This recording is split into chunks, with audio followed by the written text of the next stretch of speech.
All right, what's up, everybody? It's brobro.com. You know what it is. It's Dre, it's Hunter, and here we got Jamar James, a crypto expert. Hey, how you guys doing?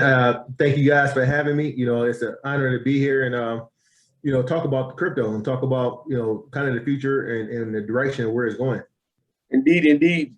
My first question, Jamar, could you give us kind of your background, man, your upbringing, and where you're from, and then how you kind of got involved in the crypto, leading to where you are right now.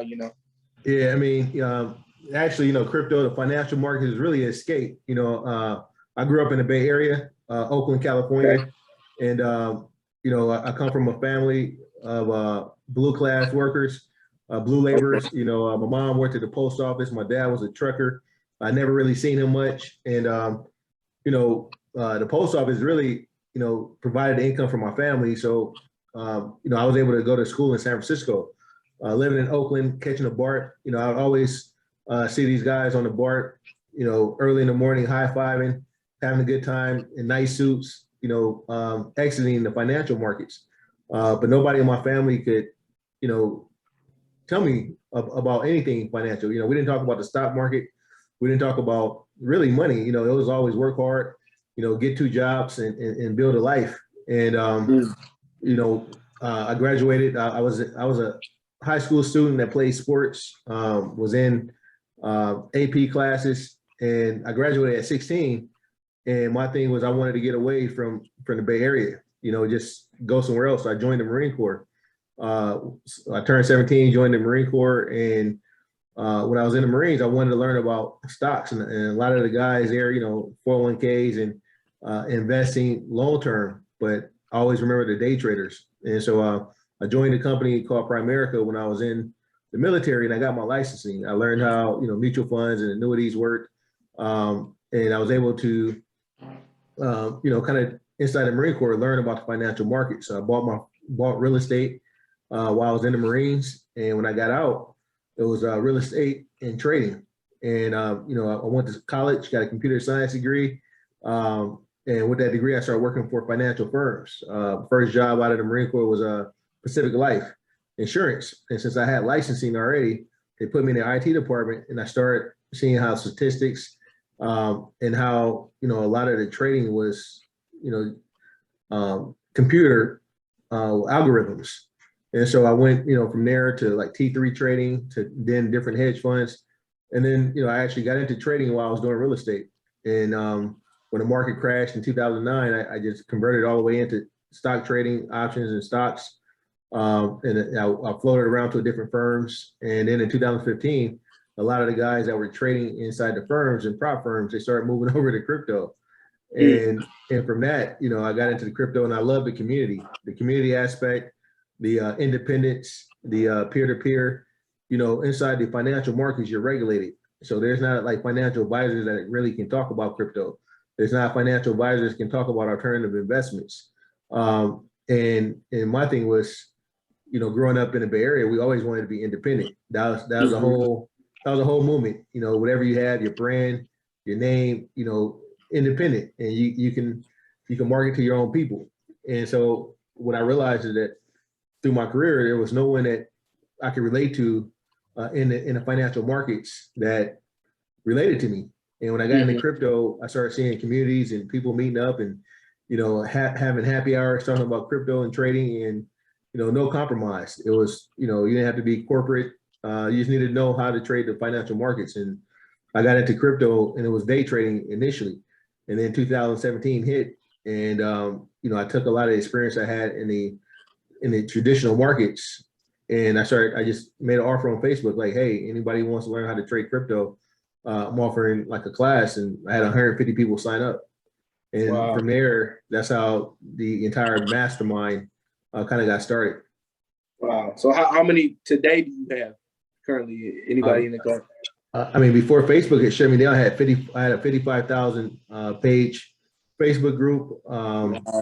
Then they shut it down, and then I went off and created. And so right now inside the group, I have another group that has about 7,000 people that's all traders, and I have about 600 people that's in my mastermind. Well, so you sound like one of the godfathers of the crypto. You was here when it first was birthed, kind of, you know. Yeah, but I mean, the whole thing we did was referral only because we wanted to keep our community. You know, to me, it is, we celebrate when we break people away from corporate America. So, you know, our goal is, you know, the goal is not really the money, it is the freedom. You know, most people say they want money, but it's really the freedom that money allows, you know, the resources that you have to do what you really enjoy. So most of the guys that come in, they're entrepreneurs and traders. You know, our goal is to make our money work for us. Got you. So could you kind of give us you kind of did answer it in a whole for our audience and people that kind of really don't know what is crypto, and is it possible that crypto is the best value income, or Bitcoin is it the best value currency today to own? Yeah, so I mean, what you just said. So when they say what is crypto, you know, it is equivalent of the internet. You know, the blockchain is like the internet. The blockchain is a technology. The assets that run on top of the blockchain, you know, is Bitcoin, and then cryptocurrency in general is digital currency.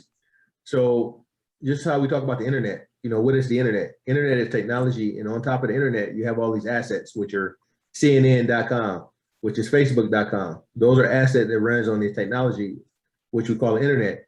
The blockchain is like a huge database, and on top of that blockchain, there's assets like Bitcoin, like Ethereum. They're running on top of this network. And then when you look at crypto, you know, historically, if you understand money, you know, money has been developed by governments. And so most money out there, whether it's a dollar, the yen, pesos, they're established and backed by the government.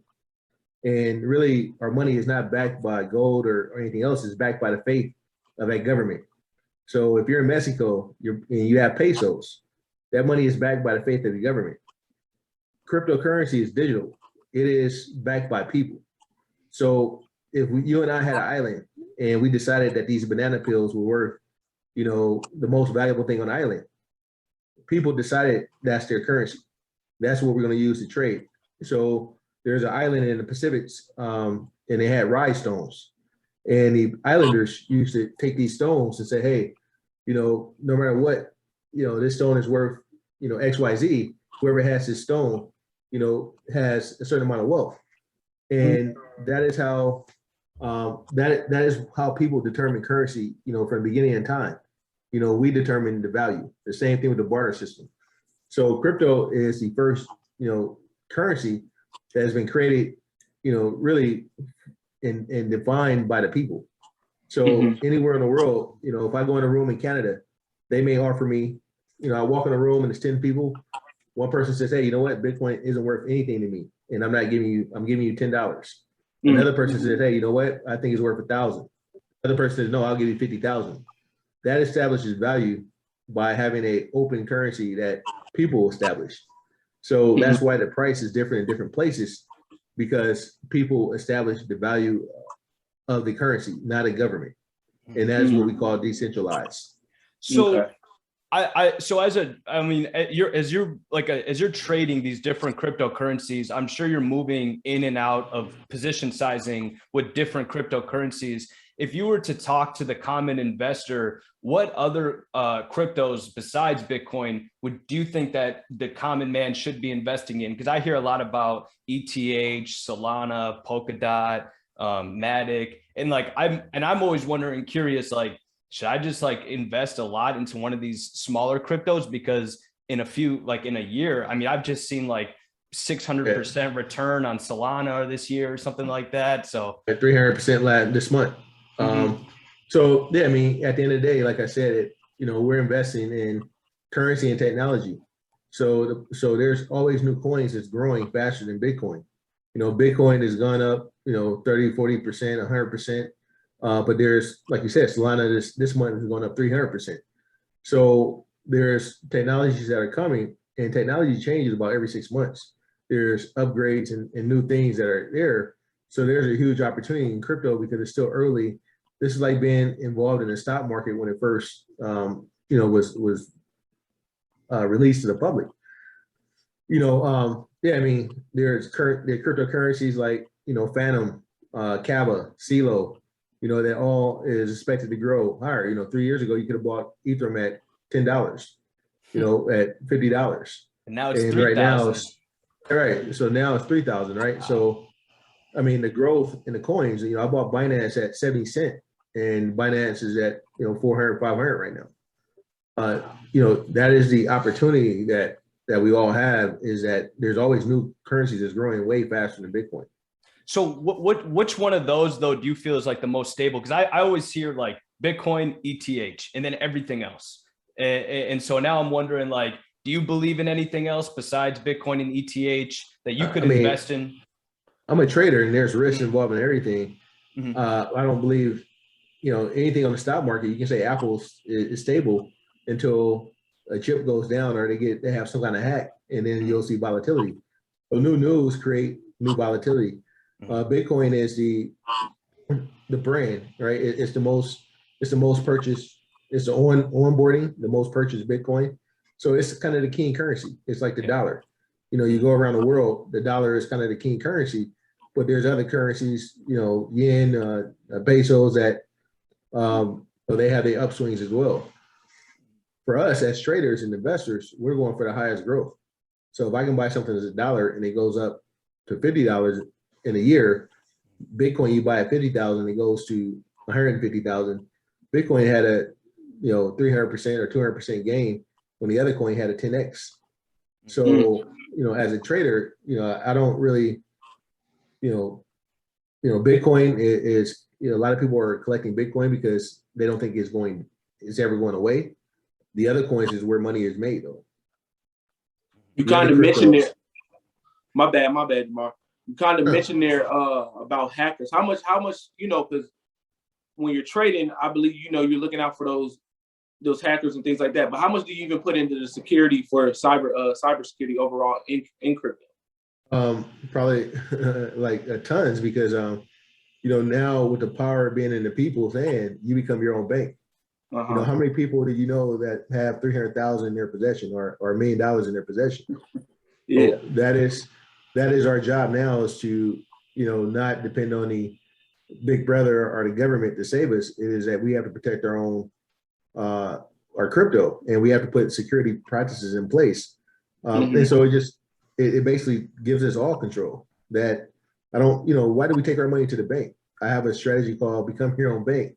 It's like, why do we put our money in the bank for them to charge for us to get it back, and for them to give us? We work all this time. My mom worked 35 years for a post office and put 100% of her assets in the bank.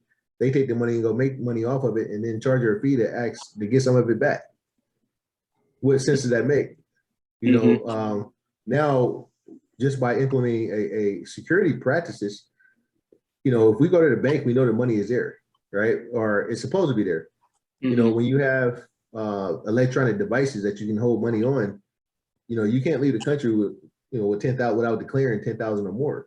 Here, I could be anywhere in the world, and my wife can send me any amount that I ask for right away with no fees, no middleman. So the process of security, I put a lot on the process.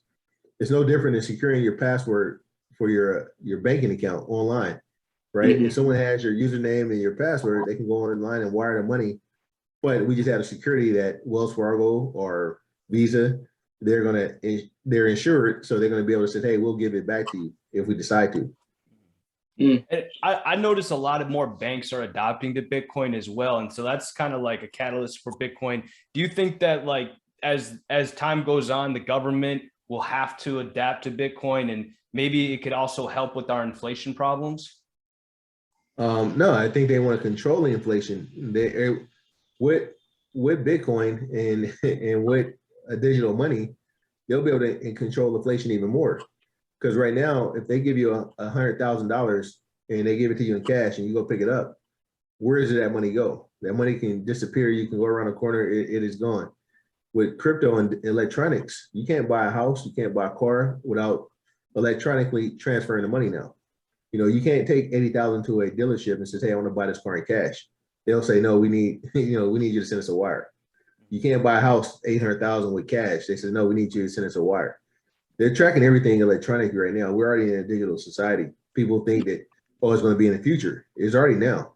Your Zelle, your Robinhood, your Cash Apps, your Venmo, that is all currency. It's no different than Bitcoin. It is all digital. It's coming from a centralized source. Mm. And yeah, I 100% think that the government is going to issue digital money because they're already doing it to the people who's on, general assistance and welfare. They're already doing it to the soldiers that's deployed in Afghanistan.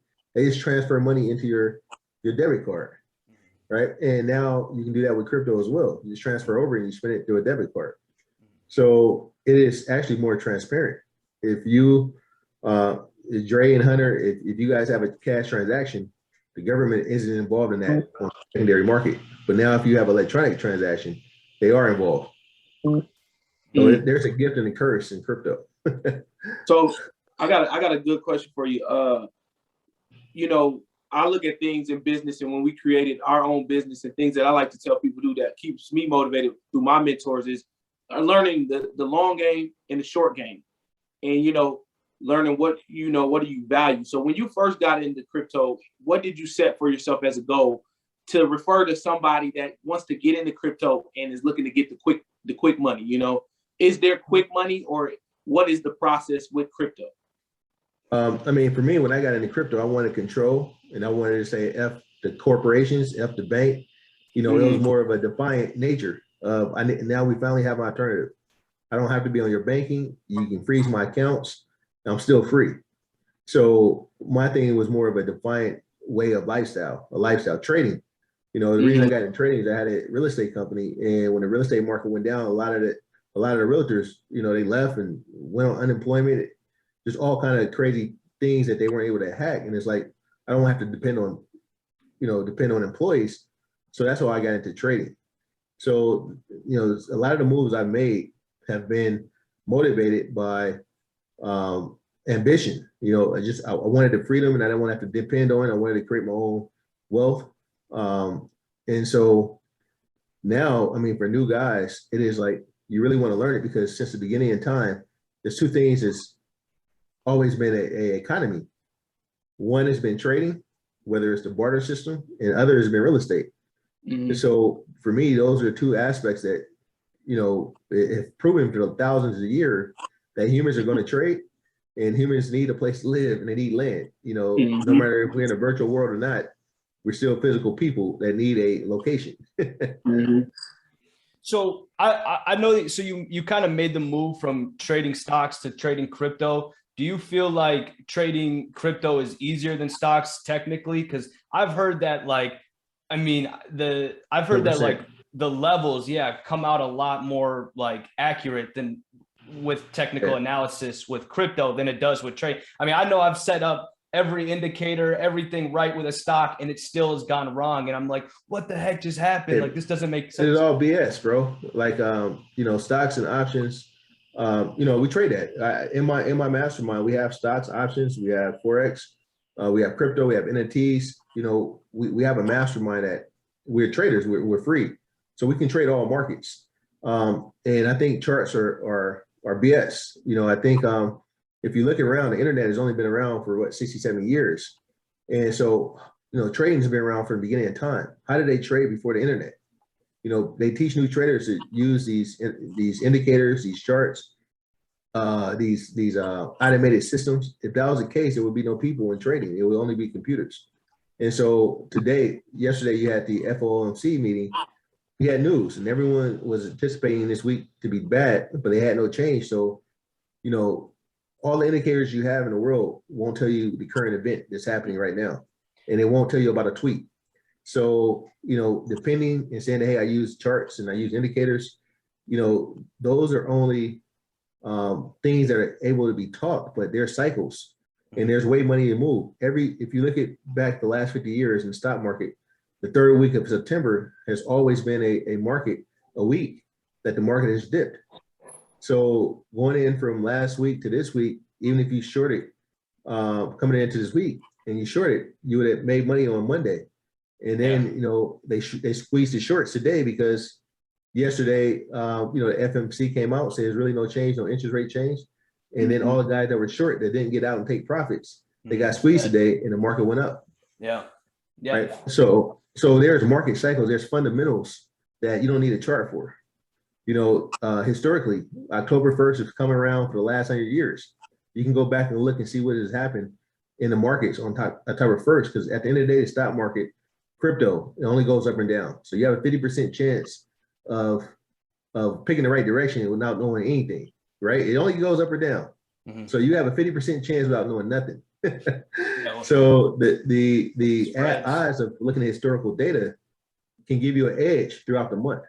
And so when it comes to crypto, everything is transparent. The volume, the amount of transactions, the whales, how they're moving funds, everything is electronic. So you have a view into crypto, and it makes it a lot easier for guys that know what to look for. Mm-hmm.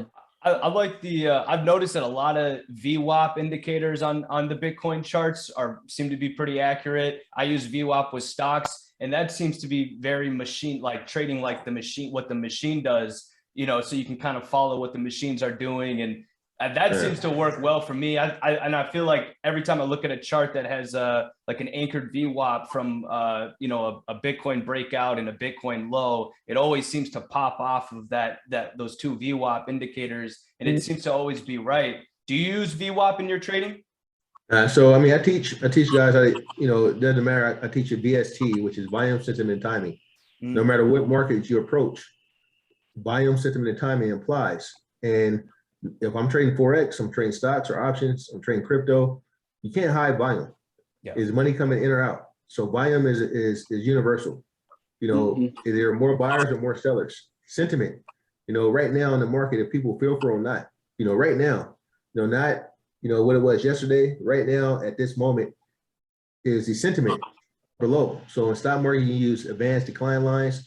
In crypto, you can use the fear and greed index. You can use the 1 hour chart, 1 hour data of if things are turning green or if it's red. And then timing, timing of the month. There's certain, you look at the day, there's a certain time when it comes in, it comes out, and it's every day. And there's certain days that are more volatile than others. Wednesdays, you're always going to have crazy news, right? In the crypto market and the Feds, if you look at the time they speak a lot on Wednesdays. So that is in the middle of the week, and it's highly volatile. And then Fridays, you have shorts and close. So there's a timing aspect to every market. Because the market for crypto never closes, are you always watching the charts? Like, do you have the monitors up 24/7? Like, does it cut into your everyday life? Because the sentiment, right, and the timing. You get in crypto at the right time, is the market going up or down? It's been, it's going up for 2 weeks. Then we ran into the middle of September. The timing switched, and the Fed meeting was on the 20th. The market started changing. So, I create a report that basically explains the entire month before it happens.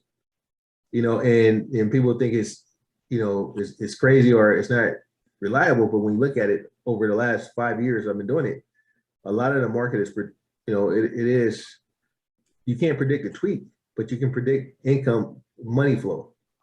Money flow of all markets, they have a flow. Same way that, we hand off to China and then Europe. And so between 1 a.m. and 4 a.m., all the markets the money flow is changing between those markets. And you can tell a lot about what's going to happen in our market based on how the Japanese market or the Japanese futures and the China futures have done the night before. Because they're a day ahead of us. So, we wanted to just ask you one last question before we wrap up. Do you? I got a question for him. Go ahead. Oh yeah, no. You go ahead. You go ahead. I'll let you go, and then I'll ask him the last one. Got you. I'm always intrigued, about what people do giving back to the community. And I'm from the urban area of Minneapolis. What do you think, or what are you trying to do to create this opportunity to people that are uneducated that don't know too much? Now, I'm a beginner in the crypto. I am right now currently in HFX. So I'm learning kind of slowly how to trade some things. And I was going to even ask you too, what's your views on HFX too compared to Forex? Because I'm new to this rather than Hunter. But what I do know, like you're saying, in the future, we're going to this. This is where the financial industry is going. It's going to all at one point be all digital. And so my thing is, to those who don't know, or that want to know, or who don't, or don't value it because of the lack of education, what are you doing in the urban areas? Because people aren't learning this in the hoods. You know, people aren't getting this information. Right. Well, not seeking it because they're not seeing people. So I tell people can hear your story or they can see you living it. And so the people where I'm from, they see us living it. And then all the people that's in my mastermind, we're living it. And so, you know, that's when I say that when it comes to trading, it's a lifestyle. You know, I don't, you know, I have, you know, what's called Bitcoin Santa. Every December, I open up to schools and kids, and I have them come down, and I make sure that they have a wallet and they receive Bitcoin. We give it to them. We have another project called Wallet Warriors. You know, for guys in the hood to even have crypto, they need a wallet. So you need to have they need to have a wallet and just getting them started. But you know, I think the best example, you know, for even the areas that you are, if you're involved in that area, they got to see you living it. You know, a lot of people where I was from, they would teach and hey, stay out of drugs, you know, stay out of the gangs and don't do drugs. It's like I got to see people living it because right now, growing up in Oakland, that's what we seen. We seen people making money off of it, and so as a kid, they're influenced. Now in crypto, it's like, hey, bro, I haven't had a job in 20 years. You know, I've been living free, and my wife doesn't, you know, she doesn't work. It's not a 2-family income. You know, this is something that our kids are free to go. I don't miss a practice. You know, my family is first, and you know, no one can tell me to put a suit on or I can't take a day off because I'm sick. You know, that is lifestyle. So, you know, to give back, it is. I mean, my family, my mom, like they all know that if they need something, they come to me and you take care of your circle. So that circle spreads, and you increase the value of the people around you. And so that's why we share all the information in our mastermind. It is because we want to increase the value of the people around us. And then that circle spreads and it gets bigger. That's amazing, bro. I ain't gonna bypass that 20 years, man. That's where I'm trying to get to. You've been 20 years free of a job. That's amazing, man.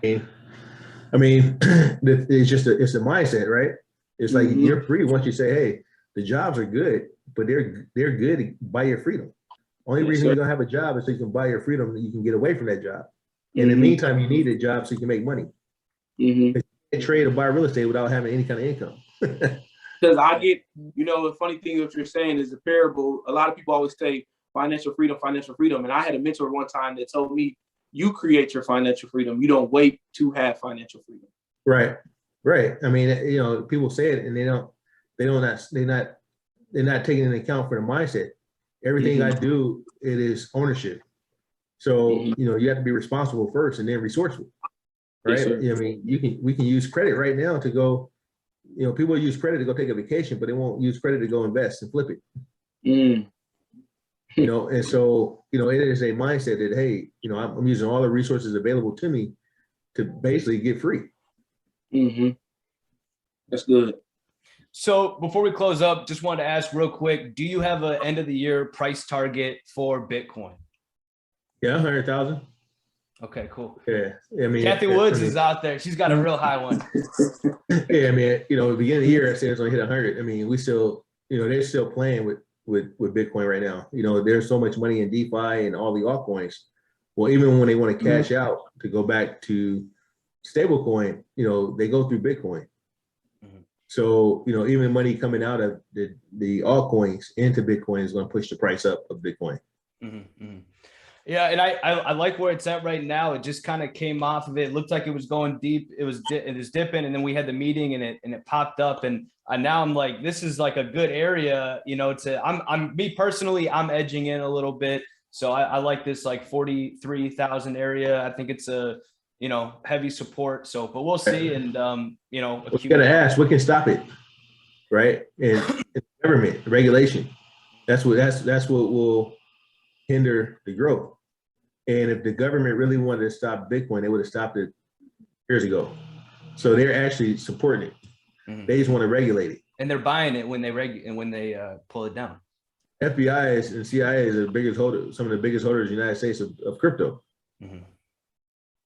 There you go. Yeah. So yeah, it's supportive. Indeed. You know, we definitely woke over here. We hip to what's going on with that. That's awesome. Yeah, well, we appreciate you, man. We really do, Jamar. We're gonna let you have the floor, bro.